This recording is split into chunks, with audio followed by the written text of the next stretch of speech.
പെന്തക്കോസ്താനാളിൽ മുൻമഴ പെയ്യിച്ച പരമപിതാവേ പിന്മഴ നൽകാൻ. പെന്തക്കോസ്താനാളിൽ മുൻമഴ പെയ്യിച്ച പരമപിതാവേ പിന്മഴ നൽകാൻ. പിന്മഴ പെയ്യണം, മാലിന്യം മാറേണം, നിഞ്ജനമുണർന്നു വേല ചെയ്യുവാൻ. പിന്മഴ പെയ്യണം, മാലിന്യം മാറേണം, നിഞ്ജനമുണർന്നു വേല ചെയ്യുവാൻ. പെന്തക്കോസ്താനാളിൽ മുൻമഴ പെയ്യിച്ച പരമപിതാവേ പിന്മഴ നൽകാൻ.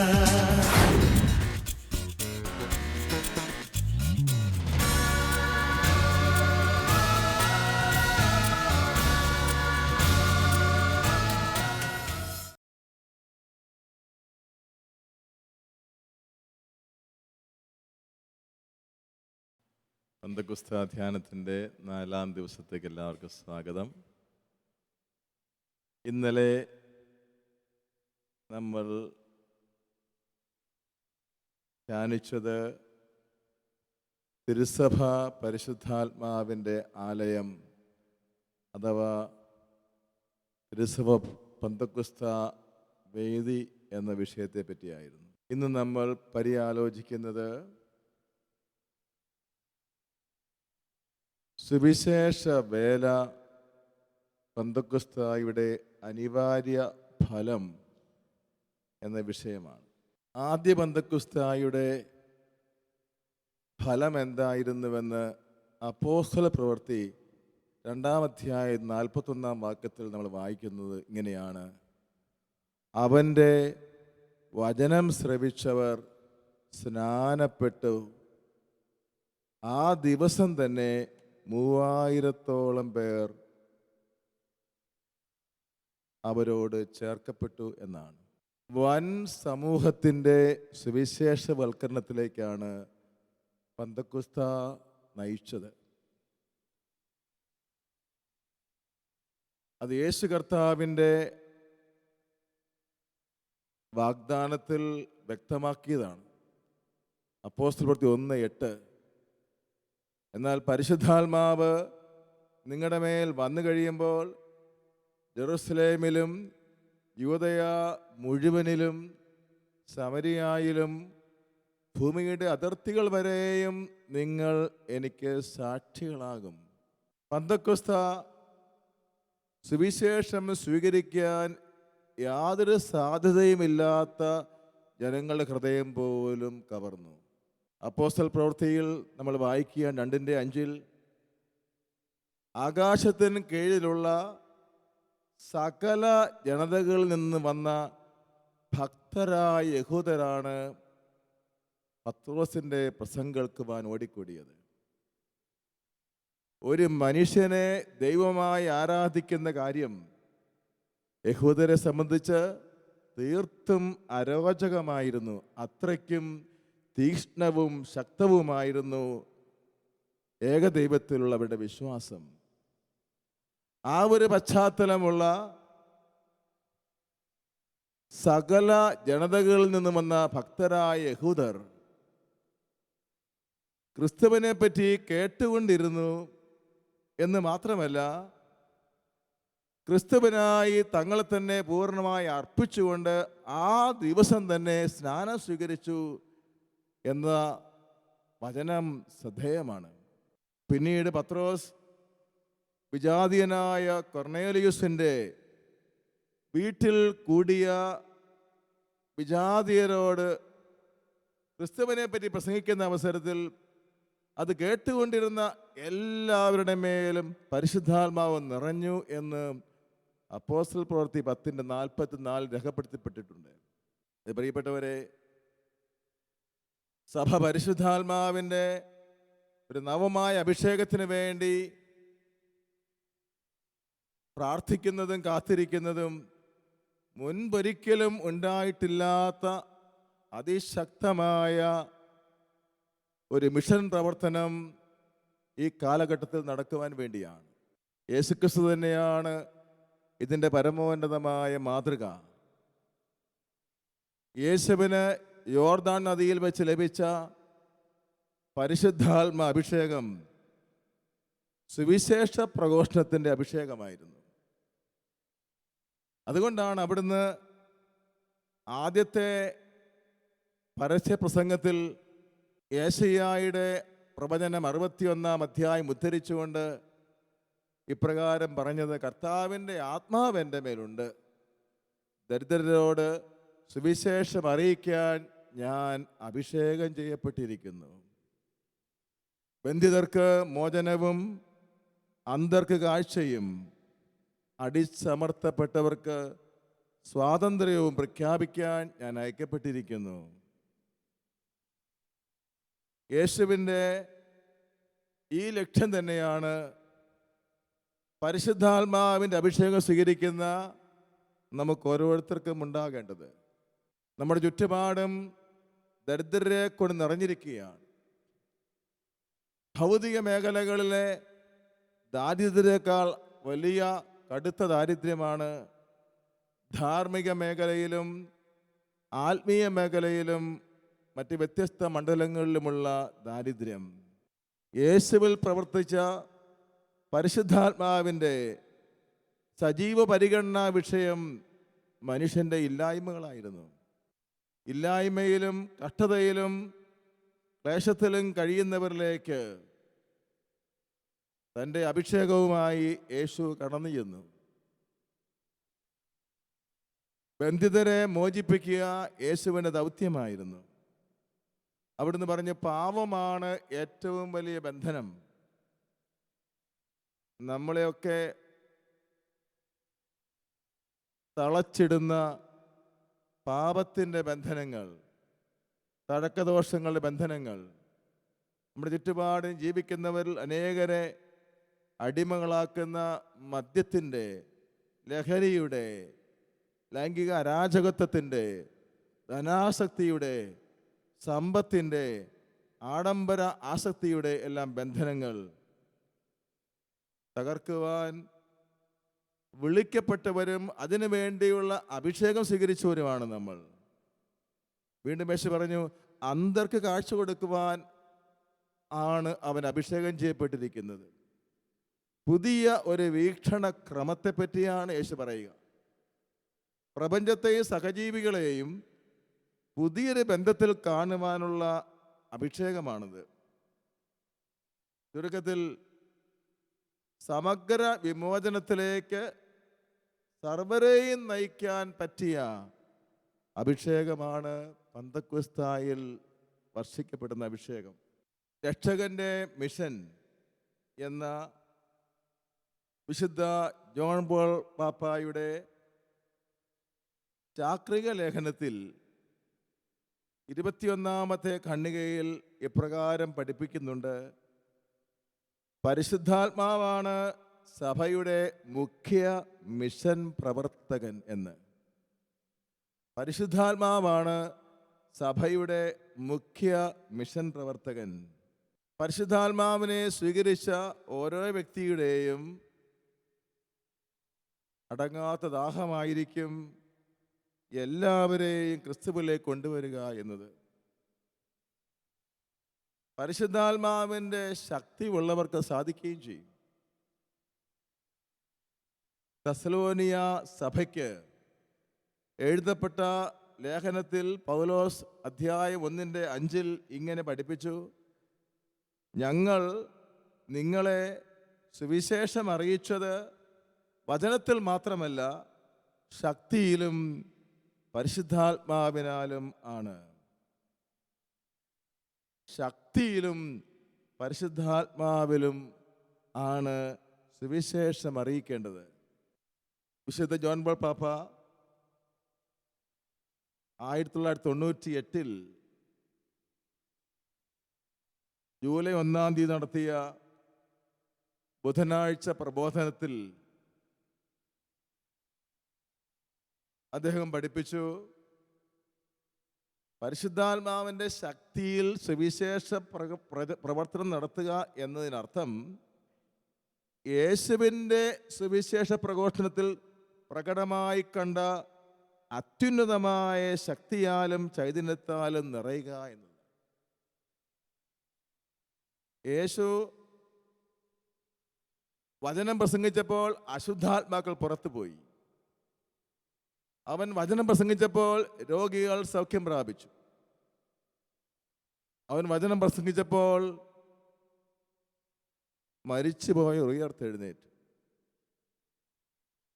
യേശുക്രിസ്തുവിൻ്റെ സുവിശേഷ പ്രഘോഷണത്തിൽ പ്രകടമായി കണ്ട അത്യുന്നതമായ ശക്തിയാലും ചൈതന്യത്താലും നിറയുക എന്നതാണ് പരിശുദ്ധാത്മ ശക്തിയിൽ സുവിശേഷം പ്രഘോഷിക്കുക എന്ന് മാർപ്പാപ്പ നടത്തുന്ന ഈ പ്രബോധന, ഈ പഠനം വലിയൊരു വെല്ലുവിളിയാണ്. നമുക്ക് ഓരോരുത്തർക്കും വലിയൊരു വെല്ലുവിളിയാണ്. നമ്മുടെ സുവിശേഷ വേല ഉദ്ദേശിക്കുന്ന ഫലം പുറപ്പെടുത്തണമെങ്കിൽ ക്രിസ്തുവിൽ ഉണ്ടായിരുന്നിടത്തോളം പരിശുദ്ധാത്മ ശക്തി കൊണ്ട് നമ്മൾ നിറയേണ്ടതുണ്ട്. ഉന്നതത്തിൽ നിന്ന് ശക്തി ധരിക്കുന്നവരെ നിങ്ങൾ കാത്തിരിക്കുവിനെന്ന് യേശു ആവശ്യപ്പെടാൻ കാരണം ഇതുതന്നെയാണ്. പരിശുദ്ധാത്മാവിൻ ശക്തിയാൽ മാത്രമാകണം സുവിശേഷ പ്രഘോഷണം നടക്കേണ്ടത്. ഹല്ലേലൂയ. സഭയ്ക്ക് വേണ്ടി പ്രാർത്ഥിക്കേണ്ടതിൻ്റെ പ്രസക്തി ഇവിടെയാണ്. സുവിശേഷ വേല സഭയുടെ പ്രവർത്തനമാണ്. ലോകമെമ്പാടും വ്യാപിച്ചെടുക്കുന്ന സഭയുടെ സുവിശേഷ പ്രവർത്തനങ്ങൾ നൂറുമേനി ഫലദായകമാകുവാൻ പരിശുദ്ധാത്മാവിൻ്റെ ശക്തി സഭയുടെ മേൽ ആവസിക്കണമേ എന്ന് നാം പ്രാർത്ഥിക്കണം. എല്ലാ വിശ്വാസികളിലും ഈ ജ്വലനമുണ്ടാകണം. ഫ്രാൻസിസ് മാർപ്പാപ്പയുടെ സുവിശേഷത്തിൻ്റെ ആനന്ദം എന്ന തിരുവെഴുത്തിൽ 119 ഖണ്ഡികയിൽ പരിശുദ്ധ പിതാവ് ഒരു വലിയ കാര്യം നമ്മളെ അറിയിക്കുന്നുണ്ട്. ആദ്യം മുതൽ അവസാനം വരെ മാമോദീസ സ്വീകരിച്ച സകലരിലും സുവിശേഷവൽക്കരണത്തിന് നിർബന്ധിച്ചുകൊണ്ട് പരിശുദ്ധാത്മാവിൻ്റെ വിശുദ്ധീകരണ ശക്തി പ്രവർത്തിക്കുന്നുണ്ട്. Praise the Lord. Hallelujah, hallelujah. സുവിശേഷവൽക്കരണത്തിന് നിർബന്ധിക്കുന്ന പരിശുദ്ധാത്മാവിൻ്റെ ശക്തി ജ്ഞാനസ്നാനം സ്വീകരിച്ച എല്ലാവരിലും വളരെ സജീവമായി പ്രവർത്തിച്ചുകൊണ്ടിരിക്കുന്നുണ്ടെന്നാണ് പരിശുദ്ധ പിതാവ് പഠിപ്പിക്കുന്നത്. നമ്മൾ സുവിശേഷ വേല ചെയ്യുന്നില്ല എന്നൊരവസ്ഥയുണ്ടെങ്കിൽ നമ്മളിൽ പ്രവർത്തിക്കുന്ന പരിശുദ്ധാത്മാവിനെ നമ്മൾ കെടുത്തിക്കളയുകയാണ്. നമ്മൾ പ്രവർത്തിക്കുന്ന പരിശുദ്ധാത്മാവിനെ നമ്മൾ നിർവീര്യമാക്കുകയാണ്. സുവിശേഷവൽക്കരണത്തിന് നമ്മെ നിർബന്ധിക്കുന്ന പരിശുദ്ധാത്മാവിനോട് നമ്മൾ മല്ലടിക്കുക. സുവിശേഷ വേലയിൽ പ്രതിസന്ധികൾ ഉണ്ടാകുമ്പോൾ നാം പിന്മാറുന്നെങ്കിൽ, നാം നിരുത്സാഹകരാകുന്നെങ്കിൽ അതിൻ്റെ അർത്ഥം നമ്മളിലെ ആത്മാഭിഷേകത്തിൻ്റെ ശക്തി കുറഞ്ഞുപോയി എന്നാണ്. ആദ്യകാല ശിഷ്യന്മാർക്ക് ഉണ്ടായിരുന്ന പ്രതിസന്ധികളുമായി തുലനം ചെയ്താൽ നമ്മുടെ പ്രതിസന്ധികൾ ഒന്നുമല്ല. റോമൻ ചക്രവർത്തിയെ ദൈവമായി സ്വീകരിച്ചാൽ ജീവിക്കാം. ക്രിസ്തുവിനെ ദൈവമായി ഏറ്റുപറഞ്ഞാൽ സിംഹങ്ങളുടെ വായിലേക്ക് എറിഞ്ഞു കൊടുക്കപ്പെടും, അല്ലെങ്കിൽ തിളച്ച എണ്ണയിൽ ജീവനോടെ എറിയപ്പെടും, അല്ലെങ്കിൽ ചുട്ടുപഴുത്ത വലിയ ഇരുമ്പ് തണ്ണിൽ വെച്ച് ചുട്ടെടുക്കും. ഇതൊക്കെയായിരുന്നു അവർ നേരിട്ട പ്രതിസന്ധികൾ. യേശുവിൻ്റെ നാമത്തിൽ ഒരക്ഷരം മിണ്ടിപ്പോകരുതെന്ന് കൽപ്പിച്ചുകൊണ്ട് സൻഗദ്രി സംഘം ശിഷ്യന്മാരെ താക്കീത് ചെയ്തപ്പോൾ അവരുടെ പ്രതികരണം എന്തായിരുന്നു നമ്മൾ വായിക്കുന്നുണ്ട് ബൈബിളിൽ. ക്രിസ്തുവിനെ പ്രതി അവമാനമേൽക്കാൻ ഒരു ഭാഗ്യം കിട്ടിയല്ലോ എന്ന് കരുതി അവർ ആനന്ദിച്ചുകൊണ്ട് സഭയിൽ നിന്ന് പുറത്തേക്ക് ഇറങ്ങിയെന്നും ദേവാലയത്തിൽ ചെന്ന് എല്ലാ ദിവസവും പഠിപ്പിച്ചുവെന്നും ആണ് നമ്മൾ വായിച്ച് മനസ്സിലാക്കുന്നത്. അപ്പോൾ സുവിശേഷ വേലയിൽ പ്രതിസന്ധികളിൽ നാം പിന്മാറുന്നെങ്കിൽ അതിൻ്റെ അർത്ഥം നാം ഒരു അതിശക്തമായ പന്തക്കൊസ്ത അനുഭവത്തിന് വേണ്ടി അടിയന്തരമായി പ്രാർത്ഥിക്കേണ്ടതുണ്ട്, സ്വീകരിക്കേണ്ടതുണ്ട് എന്നാണ്. അപ്പോസ്തലന്മാരിൽ പലരും മരിച്ചത് കുരിശ് മരണത്തിന് വിധേയപ്പെട്ടുകൊണ്ടാണ് എന്നതാണ് സത്യം. അവരുടെ ഉള്ളിൽ ക്രിസ്തുവിന് വേണ്ടി കുരിശിൽ മരിക്കാൻ നിർബന്ധിച്ചത് അവരിൽ ജ്വലിച്ചുകൊണ്ടിരുന്ന പരിശുദ്ധാത്മാവിൻ്റെ അഭിഷേകമാണ്. പൗലോസ് അപ്പോസ്തലൻ പറയുന്നുണ്ടല്ലോ, പരിശുദ്ധാത്മാവിനെ കൂടാതെ യേശു കർത്താവാണെന്ന് ഏറ്റുപറയാൻ സാധ്യമല്ല. റാഞ്ചി മേഖലയിലെ സുവിശേഷ വേലയ്ക്ക് ഒരുപാട് നേതൃത്വം കൊടുത്ത ഫാദർ കോൺസ്റ്റൻ ലീവൻസ് എപ്പോഴും പറയുമായിരുന്നൊരു വാക്യമുണ്ട്, ഫയർ മസ്റ്റ് ബേൺ. അഗ്നി കത്തി പടർന്നേ പറ്റൂ.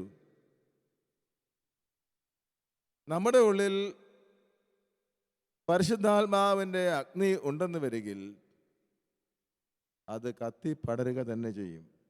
സുവിശേഷ വേലയിൽ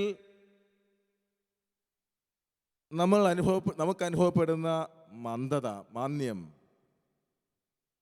അത് പരിശുദ്ധാത്മാവിന് വേണ്ടി കാത്തിരിക്കാനുള്ള ഒരവസരമാക്കി എടുക്കണം. മെത്രാനായിരുന്ന തിമോത്തിയോട് പൗലോസ് ഇങ്ങനെ ഉപദേശിച്ചു, എൻ്റെ കൈവെപ്പിലൂടെ നിനക്ക് ലഭിച്ച ദൈവിക വരം നീ വീണ്ടും ഉജ്ജ്വലിപ്പിക്കണം. സൂചന ഇതായിരിക്കാം, തിമോത്തിക്കുണ്ടായിരുന്ന ആത്മാവിൻ്റെ ജ്വലനത്തിൽ ഒരുപക്ഷെ കുറവ് വന്ന് കാണാം. പൗലോസ് അപ്പോസ്തലൻ നിർബന്ധിക്കുകയാണ്, ആ ദൈവിക വരത്തെ നീ വീണ്ടും ഉജ്ജ്വലിപ്പിക്കണം. Praise the Lord.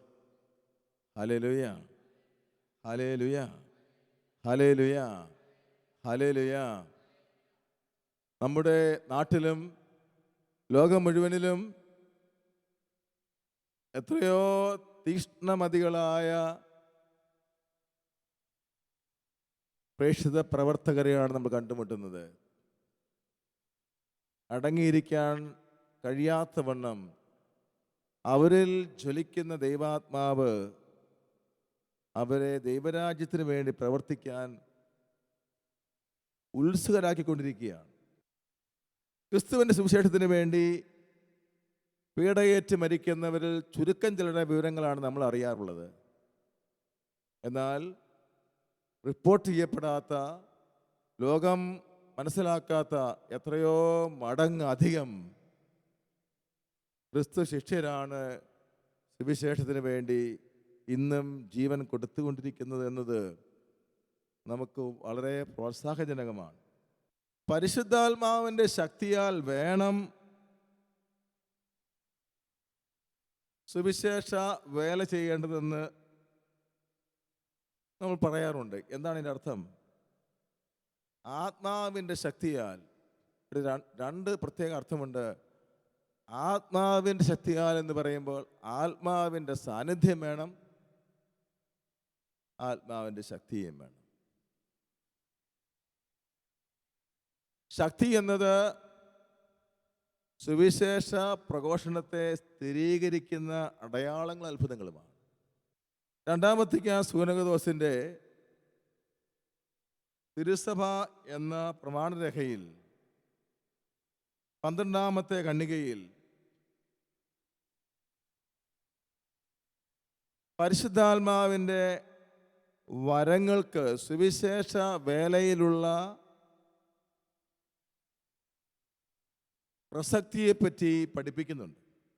പരിശുദ്ധാത്മാവിൻ്റെ ശക്തിയോടെ സുവിശേഷം പ്രഘോഷിക്കണം എന്നതിനർത്ഥം പരിശുദ്ധാത്മാവിൻ്റെ വരദാനങ്ങൾ പ്രാപിച്ചുകൊണ്ടും ഉപയോഗിച്ചുകൊണ്ടും ദൈവരാജ്യ വേല ചെയ്യണം എന്ന് തന്നെയാണെന്ന് ഈ രേഖ വ്യക്തമാക്കുന്നുണ്ട്. ലൂമൻ ജൻസിയും അല്ലെങ്കിൽ തിരുസഭ എന്ന രണ്ടാം വത്തിക്കാൻ കൗൺസിൽ പ്രമാണരേഖയിൽ ഏറ്റവും പ്രധാനപ്പെട്ട ഒന്നാമത്തെ ആ രേഖയിൽ രണ്ടാമത്തെ ഖണ്ഡികയിൽ ഇങ്ങനെ പഠിപ്പിക്കുകയാണ്: പരിശുദ്ധാരൂപി കൂദാശകളും വിശുദ്ധ ശുശ്രൂഷകളും വഴി മാത്രമല്ല ദൈവജനത്തെ വിശുദ്ധീകരിക്കുന്നതും നയിക്കുന്നതും അവരെ പുണ്യങ്ങളാൽ അലങ്കൃതരാക്കുന്നതും പ്രത്യുത തൻ്റെ ദാനങ്ങൾ തൻ്റെ ഇച്ഛയ്ക്കൊത്ത് ഓരോരുത്തർക്കും വിഭജിച്ചു കൊടുത്തുകൊണ്ട് എല്ലാ ജീവിത അന്തസ്സിലുമുള്ള വിശ്വാസികളുടെ ഇടയിൽ പ്രത്യേക വരദാനങ്ങൾ വിതരണം ചെയ്തു കൊണ്ടും ആണ്. വളരെ വിപ്ലവകരമായ ഒരു പ്രബോധനമാണിത്. രണ്ടാം വത്തിക്കാൻ സുഗുണഗതോസിന് മുമ്പ് ഇങ്ങനെ ഒരു തിരിച്ചറിവ്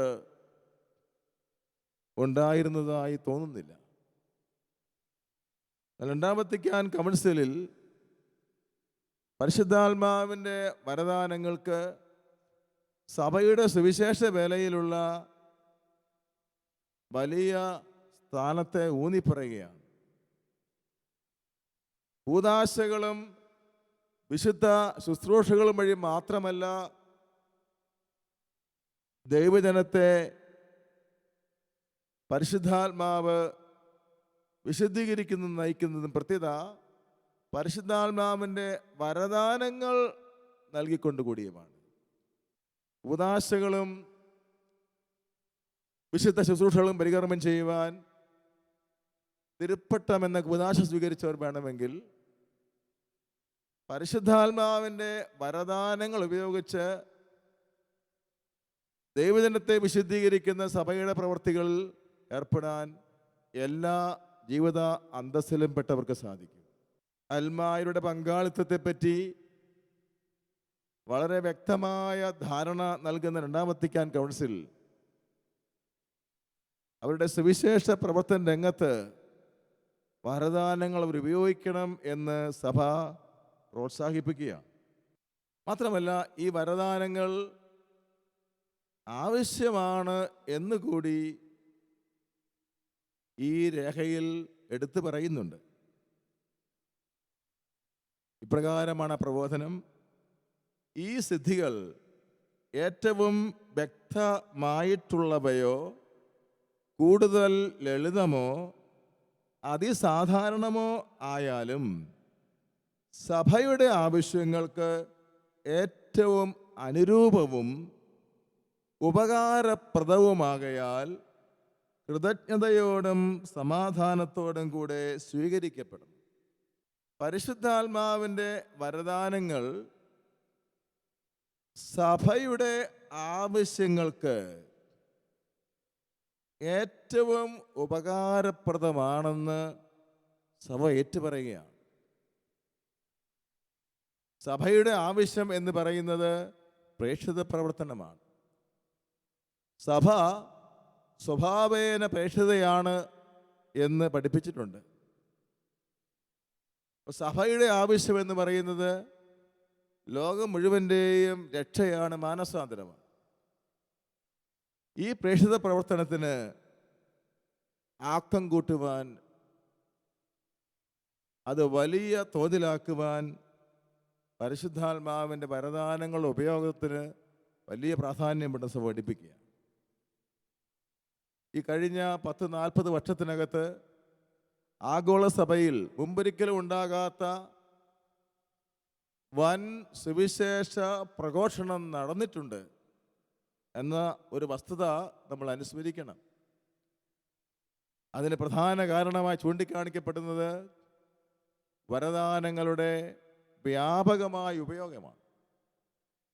കേരളത്തിൽ കരിസ്മാറ്റിക് ധ്യാനങ്ങൾ ആരംഭിച്ച കാലത്ത് ഒരിടവകയിൽ കരിസ്മാറ്റിക് ധ്യാനം നടത്തുമ്പോൾ സ്വീകരിച്ചിരുന്ന മാനദണ്ഡം 60, മാക്സിമം 70 പേര്. എന്നാൽ കോട്ട, ഡിവൈൻ, അറ്റപ്പാടി, ശാലോം മിനിസ്ട്രി തുടങ്ങിയ സുവിശേഷ പ്രവർത്തന മണ്ഡലങ്ങളിൽ വന്ന് പങ്കെടുക്കുന്നവരുടെ എണ്ണം ആയിരങ്ങളല്ല, 10,000-ങ്ങളിൽ ലക്ഷങ്ങളാണ്. പരിശുദ്ധാത്മാവിൻ്റെ വരദാനങ്ങളോട് തുറവയുള്ള എല്ലാ ശുശ്രൂഷകളിലും ദൈവം വൻപിച്ച തോതിൽ പ്രേക്ഷിത പ്രവർത്തനം നടത്തുകയാണ്. നമുക്കറിയാം പ്രിയപ്പെട്ടവരെ, ഈ കാലഘട്ടത്തിൽ നവസുവിശേഷവൽക്കരണത്തെപ്പറ്റി സഭ കാര്യമായി ചിന്തിച്ചുകൊണ്ടിരിക്കുകയാണ്. നവസുവിശേഷവൽക്കരണത്തെപ്പറ്റി ഒരു പ്രത്യേക സിനഡ് തന്നെയും റോമിൽ കഴിഞ്ഞ വർഷം നടത്തപ്പെടുകയുണ്ടായി. എന്താണ് നവസുവിശേഷവൽക്കരണം? സുവിശേഷം എന്നും എപ്പോഴും ഒന്ന് തന്നെയാണ്. അതുകൊണ്ട് നവസുവിശേഷവൽക്കരണം എന്നതിനർത്ഥം പുതിയ സുവിശേഷം പറയുക എന്നൊരിക്കലും അർത്ഥം വരുന്നില്ല. നവസുവിശേഷവൽക്കരണത്തിന് പ്രത്യേക അർത്ഥം നൽകപ്പെട്ടിട്ടുണ്ട്.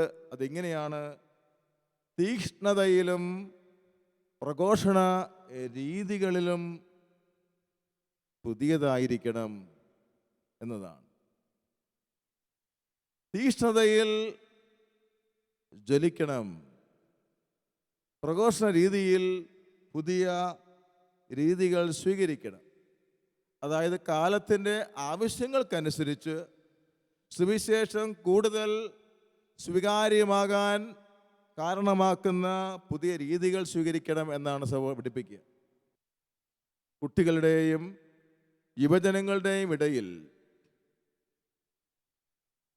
നടത്തുന്ന സുവിശേഷവൽക്കരണം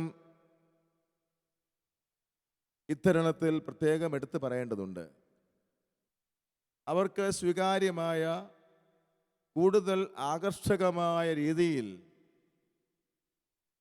സുവിശേഷം പ്രഘോഷിക്കാൻ ഇന്ന് സഭ മുന്നോട്ട് വന്നുകൊണ്ടിരിക്കുകയാണ്. പരിശുദ്ധാത്മാവിൻ്റെ മണവാട്ടിയായ കന്യകാമറിയത്തോടൊപ്പം ആണ് സഭ എക്കാലവും തൻ്റെ സുവിശേഷ വേല നിർവഹിക്കുവാൻ താല്പര്യപ്പെടാറുള്ളത്. സുവിശേഷം ആയ യേശുവിനെ ലോകത്തിലേക്ക് കൊണ്ടുവന്ന അവൾ തന്നെയാണ് ഏറ്റവും വലിയ സുവിശേഷ പ്രഘോഷത്തിൻ്റെ മാതൃകയും. കഴിഞ്ഞ നൂറ്റാണ്ടിലും ഈ നൂറ്റാണ്ടിലും അതിനു മുൻപും ലോകത്ത് എവിടെയെല്ലാം പരിശുദ്ധ മറിയം പ്രത്യക്ഷപ്പെട്ടിട്ടുണ്ടോ അവിടെയെല്ലാം വൻതോതിലുള്ള മാനസാന്തരമാണ് നടന്നുകൊണ്ടിരിക്കുന്നത്. ഫാത്തിമയിലും ലൂർദിലും ഗാഡലപ്പയിലുമെല്ലാം കാലുകുത്തുന്ന ജനകോടികൾ ക്രിസ്തുവിനെ രക്ഷകനായി സ്വീകരിച്ചും പാപ ജീവിതം ഉപേക്ഷിച്ചും പരിശുദ്ധാത്മാവിനാൽ നിറയുന്നു എന്നുള്ള സത്യം അവശേഷിക്കുകയാണ്. പ്രിയപ്പെട്ടവരെ, പെന്തക്കോസ്ത തിരുനാളിന് ഒരുക്കമായി നടത്തിയ ഈ ധ്യാനം അവസാനിക്കുമ്പോൾ നമുക്ക് പ്രാർത്ഥിക്കാം. ആദിമ വിശ്വാസികളെ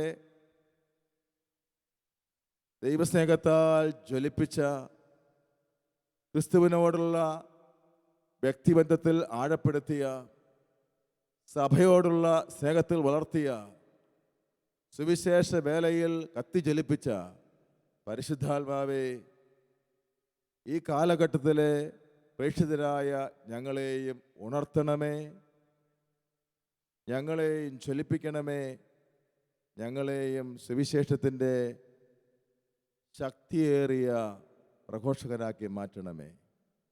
ആമേൻ.